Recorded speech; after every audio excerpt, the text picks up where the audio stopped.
कि हे मेरे मुर्शिद कामिल, हे मेरे रहबर, तेरे प्यार तेरे मोहब्बत की छत्र छाया में वो तमाम कुछ पाया है जिसकी कल्पना नहीं हो सकती। इस संसार में ठोकरें खाते निठल्ले लोगों को तेरे रहमो करम ने वो ओहदा दिया जिसकी तुलना किसी से नहीं हो सकती। हे मेरे रहबर साईं, 100,000 लाख नहीं करोड़ों घरों में आपने राम नाम की वो ज्योत जलाई जिससे नरक में जीवन स्वर्ग से जन्नत से बढ़ के आपने बना डाला। ऋण चुकाया नहीं जा सकता मां बाप का। मां बाप का ऋण चुकाना हो तो मां बाप की सेवा हो और ऐसा काम करे इंसान कि उसके नाम से मां बाप की पहचान हो तो ऋण चुकाया जाता है। कि धन्य है वो मां, धन्य है वो बाप जिसकी ऐसी औलाद। तो ऋण काफी हद तक चुकता हो जाता है और इंसान उस नेकी के भलाई के कार्य को लगातार करता चला जाए तो मां बाप का ऋण पूर्णतः उतर पाता है। पर गुरु मुर्शिद कामिल का ऋण उतारना तो दूर सोचा भी नहीं जा सकता।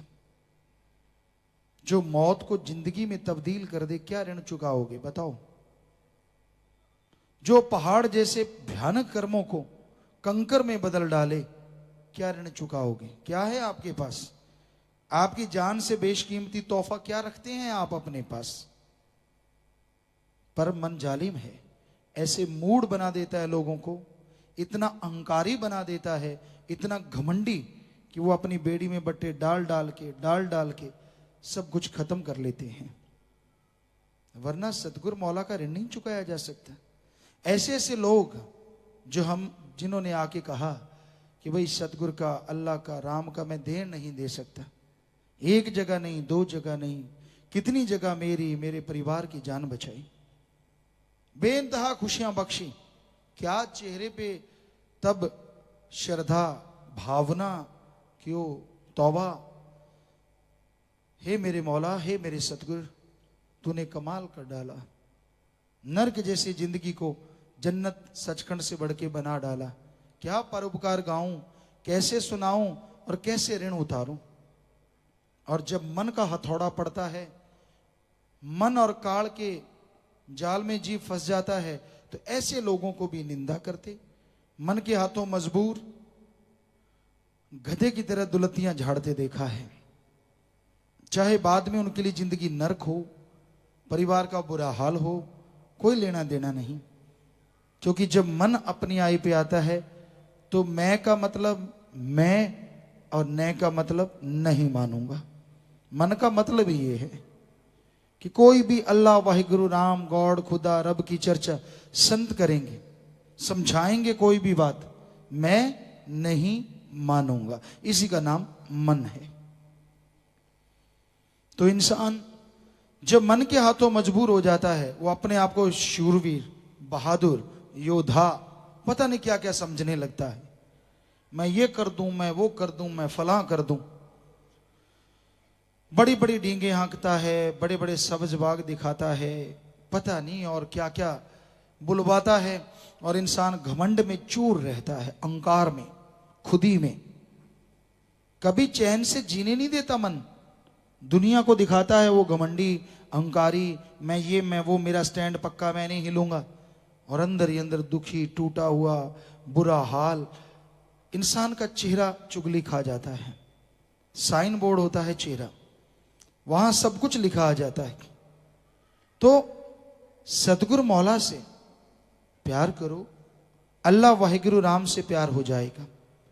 क्योंकि पीर फकीर से कोई प्यार करता है तो फकीर को किसी से कोई गर्ज नहीं होती। उनका हर कर्म दूसरे को सुख देने के लिए होता है, दूसरे को फायदा पहुंचाने के लिए होता है। वो अपनी खुशी के लिए या अपने आप में लज्जत या आनंद के लिए नहीं, क्योंकि वो तो परमानंद में हर समय डूबे रहते हैं। जिनका अल्लाह मालिक से प्यार होता है वही संत होता है। जिन्हें कण कण जर्रे जर्रे में अल्लाह मालिक का दीदार होता है वही सच्चा सदगुरु संत हुआ करता है।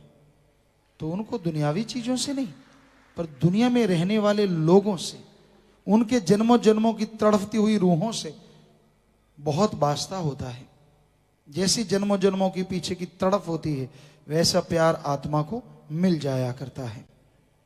तो भाई, जिसको मालिक का प्यार मिलता है, फिर वो यही कहते हैं कि मेरे सदगुरु, एक पल की जुदाई, जुदाई से मतलब मरना नहीं होता, जुदाई से मतलब दूरी, कि ऐसा पल, रूहानियत में जुदाई कहते हैं ऐसा पल जिसमें अपने सदगुरु के दीदार ना हो, वो जुदाई होती है। कि हे मेरे मौला, ऐसी जुदाई कभी ना आए, एक पल भी ना आए, वरना मेरा हश्र होगा जैसे मछली बिना पानी के तड़फती है, वैसे मैं व्याकुल हो जाऊंगा। वास्तव में ऐसा हो जाए, हो ही नहीं सकता, मालिक दर्शन ना दे, दीदार ना हो उस परवरदिगार के।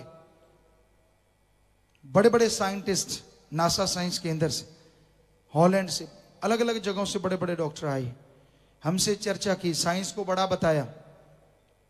पर साइंस तो कल बनी है। हमारे वेदों में लिखा है सैकड़ों चंद्रमा, सैकड़ों सूर्य, नक्षत्र, ग्रह, कीटाणु, जीवाणु, सब कुछ लिखा हुआ है। और साइंस ने बैक्टीरिया, वायरस की खोज की है 1850 और 90 में। और वेद कब लिखे हुए हैं? तब का उसमें लिखा। बताओ, धर्म बढ़ा के विज्ञान? ऐसे ही फन्ने खा बने रहते, चंद किताबें पढ़ गए, मैं नास्तिक हूं, मैं भगवान को नहीं मानता। तूने क्या देखा है भगवान का जो नहीं मानता? क्या भगवान के लिए रिसर्च किया है? जो डिग्रियां हासिल की हैं, जो तूने तालीम हासिल की है, उसके लिए कितने साल लगाए? कम से कम जिंदगी के 20-25 साल। क्या भगवान के लिए 25 साल लगाए? अगर नहीं लगाए तो नास्तिक कैसे बन गया? रिसर्च कर, समय दे, फिर देख भगवान है कि नहीं है। बैठे बैठे चंद किताबें पढ़ के फूला नहीं समाता। अरे ये किताबें भी आदमी ने लिखी हैं, भगवान ने नहीं। और भगवान ने जो कुछ बताया है, साइंस फेल है, 0% है साइंस धर्म के सामने। धर्मों ने बताया था आदि मानव शाकाहारी था। हमसे बहुत बार बहस हुई है साइंटिस्टों की, बहुत साइंसदान आए, नहीं गुरुजी आदि मानव तो मांसाहारी थे। हमने कहा हमारे धर्म कहते हैं शाकाहारी थे, तो इसका मतलब शाकाहारी ही थे। और आज नासा साइंस केंद्र, दुनिया की में विज्ञान का सबसे बड़ा केंद्र, कह रहा है, और बड़े बड़े साइंटिस्ट कह रहे हैं कि आदि मानव शाकाहारी थे। थूक के चाट लिया। जो कहते थे साइंटिस्ट कि भाई पहले तो मांसाहारी थे, अब क्यों कह रहे हैं शाकाहारी थे? नई रिसर्च आई है, नई खोज हुई है। तो इसका मतलब ये लिखा करो ना बच्चों को पढ़ाते समय, हमारी खोज अधूरी है। चैप्टर में ये लिखा करो। हम सब ने पढ़ा, आप में बहुत लोगों ने पढ़ा कि आदमी का पूर्वज बंदर है, फिर थूक के चाट लिया। अब कह रहे नहीं, आदमी का कोई और है। फिर कहते नहीं, उन दोनों का ही कोई तीसरा है, अभी मिला नहीं है। वो तीसरा कौन है? एटम छोटा, परमाणु छोटा, और छोटे से छोटा निकलता आ रहा है, फिर थूक के चाट लिया। नहीं, अभी और छोटा हो सकता है। बताओ, क्या विज्ञान का है मुंह सिर? कोई है सिर पैर? जब मर्जी मुकर जाते हैं, जब मर्जी लिख देते हैं। तो हम ये नहीं कहते विज्ञान कुछ देती नहीं, बहुत कुछ विज्ञान से बना है, पर आदमी धर्म से बना है, इस काबिल कि विज्ञान में रिसर्च कर सके। बोलना ना आता तो क्या रिसर्च करता? पहनना ना आता, रहना ना आता, जीवन यापन करना ना आता तो क्या रिसर्च कर लेता? ये धर्मों में लिखा है कि ये सब कुछ बोलना, आवाज जो आज आप बोल रहे हैं, जो पहनना सीखा, बॉडी कैसे आत्मरक्षा करनी है, कैसे इसको संभालना है, ये हमें सिखाया हमारे धर्मों ने आद काल से। अगर ये ना सीखा होता, पढ़ाई तो दूर, रिसर्च तो दूर, आप नंगे घूम रहे होते और इतने इतने बाढ़ होते चारों तरफ। ये धर्मों ने सिखाया है, साइंस ने नहीं, विज्ञान ने नहीं। नेचर क्या है? धर्म। क्योंकि भगवान को मानता है धर्म। बड़े बड़े साइंटिस्ट मान चुके हैं, जो प्रेयर करते हैं ब्रह्मांड से अदृश्य किरणें उन पे आके टकराती हैं और उनके अंदर विल पावर बढ़ जाता है। नासा साइंस के अंदर अभी मान चुका है, क्योंकि हम भी विज्ञान को मानते थे और मानते हैं कि विज्ञान है, लेकिन धर्म महाविज्ञान है, उसके सामने बहुत बौनी है ये विज्ञान। शुरू से विज्ञान को मानते थे, नॉन मेडिकल के स्टूडेंट रहे जितनी देर पढ़ पाए, लेकिन विज्ञान बहुत बौनी है। नासा साइंस के अंदर ये मान चुका है कि आत्मबल, आत्मविश्वास बाजार से नहीं खरीदा जा सकता। मेडिटेशन करो। उनसे पूछा क्या मेडिटेशन? एक शब्द लो, ध्यान में बैठो घंटा डेढ़ घंटा। कौन सा शब्द? उनके मुंह से निकला जैसे ओम हरि अल्लाह गॉड। तो विज्ञान भी इनडायरेक्ट मान रही है, सुप्रीम पावर एक दिन शरेआम मानेगी। मुर्दे 2 दिन मुर्दे रहते हैं। कोई यहां डॉक्टर बैठा है जो कहता मैं नास्तिक हूं, भगवान को नहीं मानता, हमें साबित करे। उसके माइंड में भी जान नहीं, उसके हार्ट में भी किधर भी जान नहीं, पूरी बॉडी डेड है, 100% डेड। तो अमेरिका में एक साइट है, वो खोल के देख लो, उसमें लिखा है कि 2 दिन के बाद जिनमें कोई जिंदगी नहीं थी, मुर्दा फिर उठ बैठा हुआ। बताओ कैसे? जब हार्ट बंद होता है तो यूं बंद हो गया, डेड, आदमी मर गया। खुला रह गया तो खुला रह गया, और सारी नाड़ियों में खून जम जाता है, 1-2 दिन बाद ब्लैक हो जाता है बिल्कुल। असल तो उसी टाइम ही जम जाता है।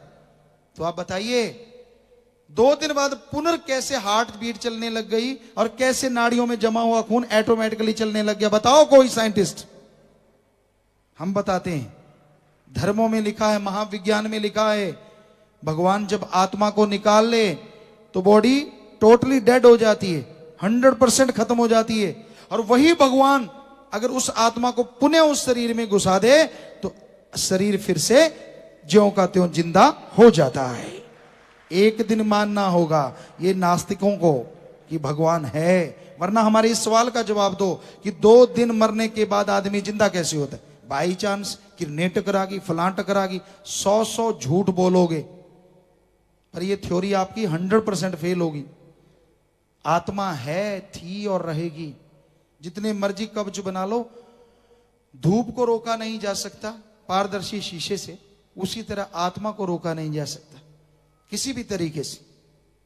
तो भाई वो आत्मा जब अपने परम पिता परमात्मा से मोहब्बत करती है तो विज्ञान के अनुसार वो रेज इतनी हाई स्केल की होती हैं कि इंसान के जो माइंड है, जिसे 10-15% आदमी इस्तेमाल में लाता है, तो जैसी वो किरणें हाई रेज की होती हैं तो आदमी का दिमाग, आदमी 15 नहीं लगभग 30, 40, 50% तक इस्तेमाल में लाना शुरू कर देता है। इससे भी बढ़ता चला जाता है। और उससे क्या होता है कि वो आत्मा, वो जीवात्मा खंडों ब्रह्मंडों को पार करके भगवान के नूरी स्वरूप के दर्शन करती है, उस सुप्रीम पावर के, जिसे साइंटिस्ट भी मानने लगे हैं कि सुप्रीम पावर कोई तो है, कोई तो शक्ति है जिसने खंडों ब्रह्मंडों को अपनी जगह पे रोके हुआ है, रोक रखा है। तो भाई वो रेज गुरु मंत्र, मेथड ऑफ मेडिटेशन, ध्यान की विधि से बढ़ती है, बातों से नहीं। उसी से मालिक की मोहब्बत, प्यार बढ़ता है। और फिर जब उसका प्यार वो नजारे जीव देखता है तो यही कहता है, हे मेरे मालिक तेरी याद बिन पल जो भी जाए, ऐसा पल दाता जी सारी जिंदगी में ना कभी आए। कि मेरे मौला ऐसा पल कभी ना आए जिससे मेरा ये परमानंद छूट जाए, मैं तेरे से दूर हो जाऊं। धन सतगुरु तेरा ही आशा सभी साथ संगत जी से निवेदन है कि मेरा चैनल जरूर सब्सक्राइब करें जी। धन धन सतगुरु तेरा ही आसरा।